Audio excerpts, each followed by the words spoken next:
Welcome to the 2019 Bene Mudra Spiritual Summit. Over the course of the next 2 days, you'll be able to witness 20 other healers and teachers sharing in their experiences and their knowledge. My name is Zarah Wolf, and I'm lighting the path to the light within you. I'm a guide, a coach, a healer, and a channel for spirit. My deep desire is to be a part of raising the collective awareness and also bringing people back to unconditional love of self and therefore the world. Today I'd like to share with you some information and some personal experience with regard to shadow and light play. Shadow work is spoken about a lot amongst the spiritual community. It is not very easy work. It's dark night of the soul. It's a breaking away of everything we knew and thought we knew about ourselves and about our conditioning. Now, I like to look at my healing journey and that of my clients as a discovery and a quest for a deeper inner standing. And I like to look at that from a very holistic standpoint, so psychologically, emotionally, physically, and metaphysically. So shadow work is, as I mentioned, a breaking down of old paradigms, old belief systems that have been conditioned into us from the moment we were born. Now, the way this has happened is because of our energetic epicenters, our chakras, the Sanskrit word for wheel. They are emitting and absorbing energy from the very first moment that we are born for the entirety of our lives.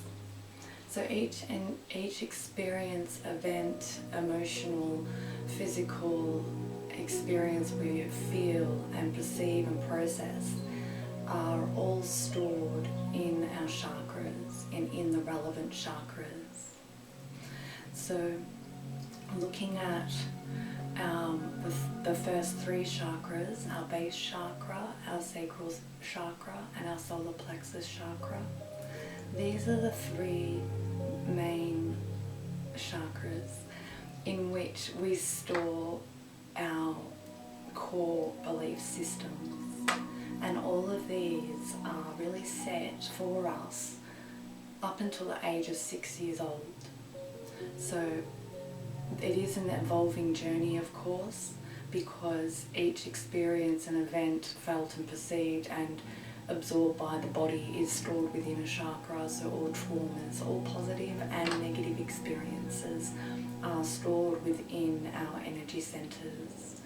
And it is these first three chakras in which we find are somewhat the hardest to deprogram, to cleanse and clear out and rewrite, because they are so ingrained from such a very young age. So when we look at our base chakra, we're looking at our connection to the earth, to Mother Gaia.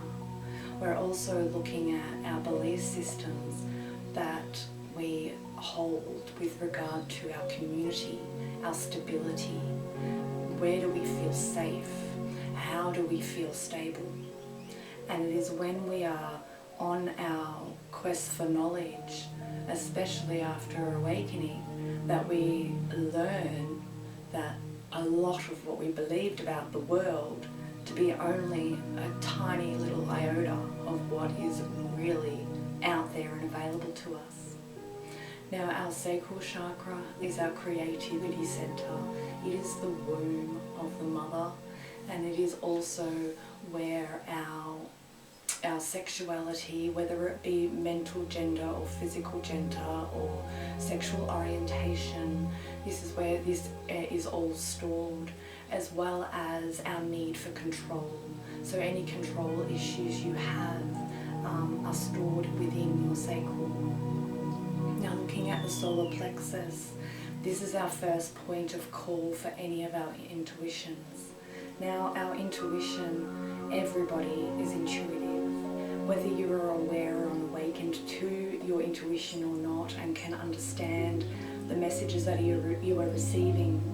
The stomach is actually the second organ of the body to be produced within the womb. The first, of course, being the brain. So when we're in gestation period, the brain is what is produced first. The multiplying of cells is creating the brain first, and then not long after that, through the gestation period, is when a little frond unfurls and develops into our stomachs. So therefore we have neurological brain cells in our stomach, and this is where we get the gut instinct from. Excuse me.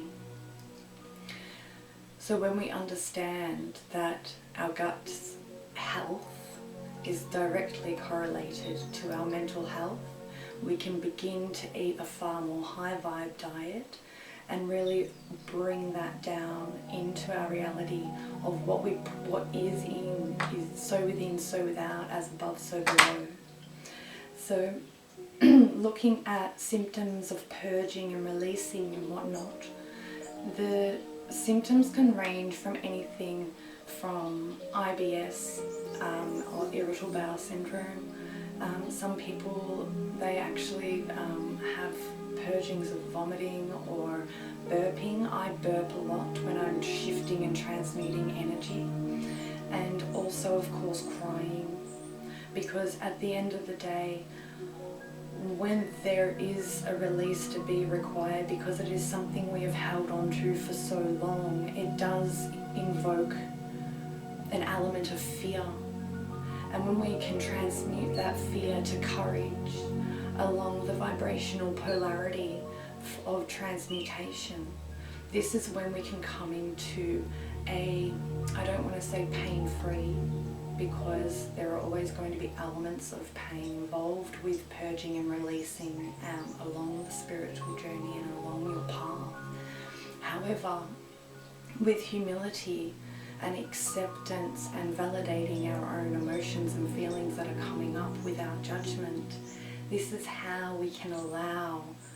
And it's really an allowing, and this is why people talk of surrender so much, is because it's really self-parenting yourself to hold that inner child within and hold space for all the emotions and feelings and thoughts to come up and out when they are being boiled to the surface. So when we understand that we are healed, healing, we are grown, and we are growing all simultaneously, we can sit with those different versions of ourselves, our different aspects. So our inner child at the age of 6 or 10 or 14 or 22 or however old, like whatever comes to you during those times, those are the aspects of self that are being demanded within to be acknowledged, whether it be for their pain or whether it be to celebrate their growth, their victory. I also include astrology in my healing services and a deeper understanding for my clients. So when we look at our natal charts, we don't just want to look at our sun, our moon and our rising.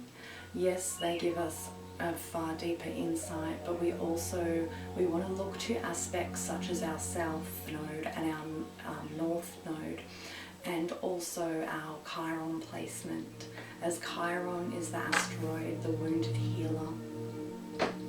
Now, understanding those aspects of yourself, the north node being our Dharma, where we are going to find the most emotional maturity along our journey, and our south node being our Karma, so lessons learned from past lives and lessons that are also required to be integrated, released and grown through in this life as well.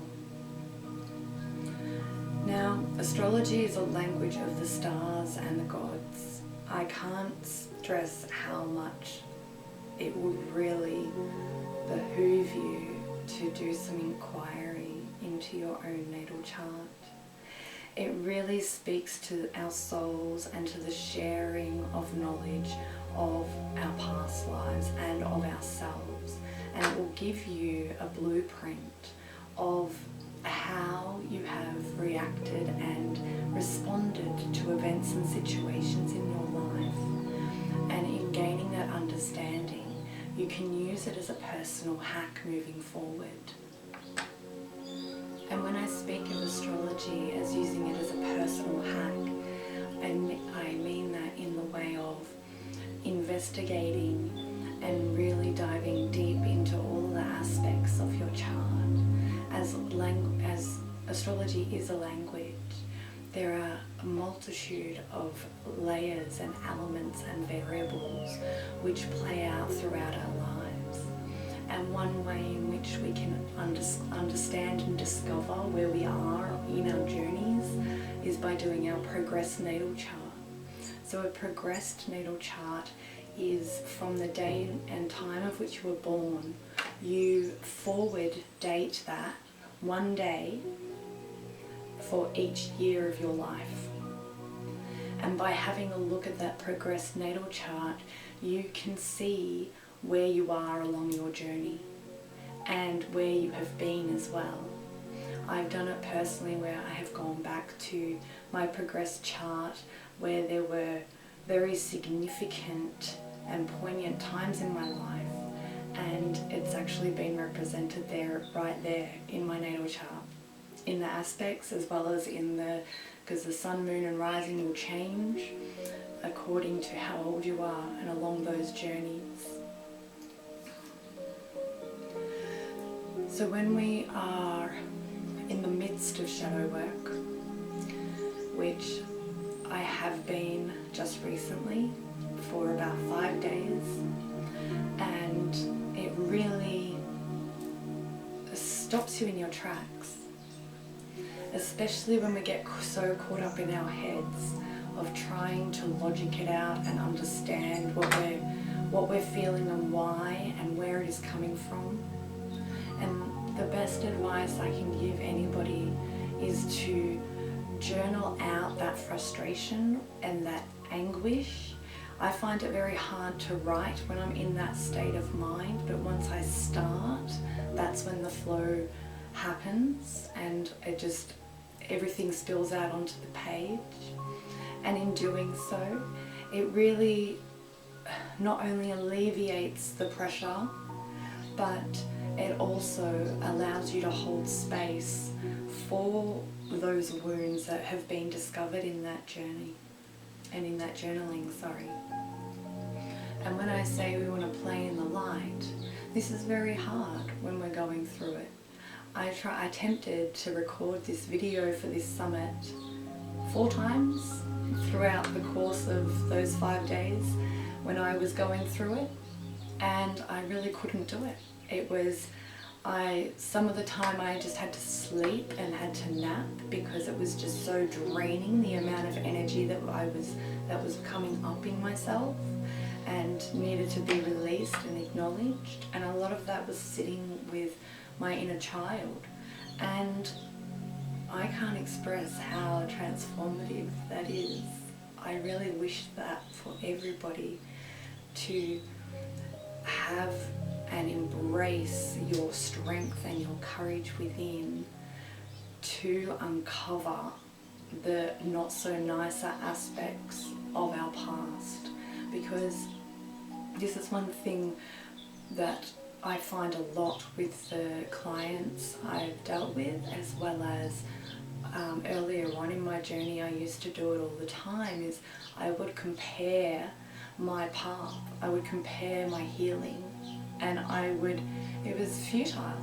There was really nothing to benefit other than causing myself more suffering.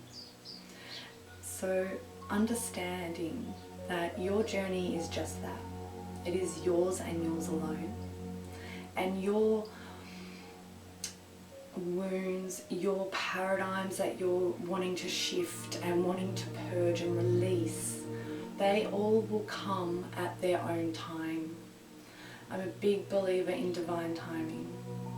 And when you can surrender into that and accept that, okay, so this is what has to come up and out now, hold space for that. Hold space for that emotion, hold space for that inner child, and really appreciate him or her or them, and love them unconditionally as you would have hoped to have been loved unconditionally when you were at that age. Even just speaking with that aspect of yourself in your higher self, pretend you're sat down having a conversation with them and just hearing them out, holding space for and listening and really taking in what those different aspects of self are trying to share with you. Because a lot of our blockages come from not having validated those emotions and those experiences and how we perceive those experiences, in learning to transmute those energies. So shifting them along the polarities. If you haven't already not been aware of the Kabbalion, the Hermetic principles and teachings, I highly recommend and encourage you to do some inquiry of your own into that, because understanding the polarities and rhythm, the mental planes of correspondence, the mental gender, and the Hermetic axioms they're mind-blowing, and it's quite a heavy read. However, if you study that and learn the Hermetic teachings and principles, it really allows purging and releasing and transmutation to be somewhat more of a painless situation as what it could be if we go into it kicking and screaming. So I encourage you during times of purging and to release and releasing to take salt baths. Just rock salt's fine, but it really helps bring everything up and out to the surface. And not only that, the salt water cleanses your aura and refortifies your aura. So when it comes time for that, have a nice long soak in the bath if you can, and pick a couple of essential oils, like 2 or 3 essential oils, just intuitively go with it and see what you get. And those oils will be what your body and your higher self is calling for at the time. So playing in the light whilst we're in the shadow, we can only appreciate the light in its fullest extent when we have been in our shadows. So spiritual bypassing, you can do it if you like, but it's always going to come back around, back around, back around. Because each single layer that we're releasing and unfolding and purging, releasing, transmuting, each lesson as well, they're an onion unto themselves. There are so many different layers. And I remember when I realized this myself about nearly 2 years ago now, was that every single paradigm and karmic lesson, they all are their own onion. They all have their own spiraling journey that we will continue to reassess. And when we are spiraling up, it is another layer, a deeper layer of understanding and inner standing, where we can hold space for ourselves, be at peace with that part of our journey and that chapter of our journey, and really appreciate ourselves and the guidance that we've been given from our higher selves. So I hope that this little share has offered you some insight and some lines of inquiry for yourself. And please check out all of the other practitioners and healers and energy workers. I honestly can't wait to have a look at everybody else's videos out there. very, very excited and blessed to be a part of this summit. So thank you so much for checking out my video, and continue the journey.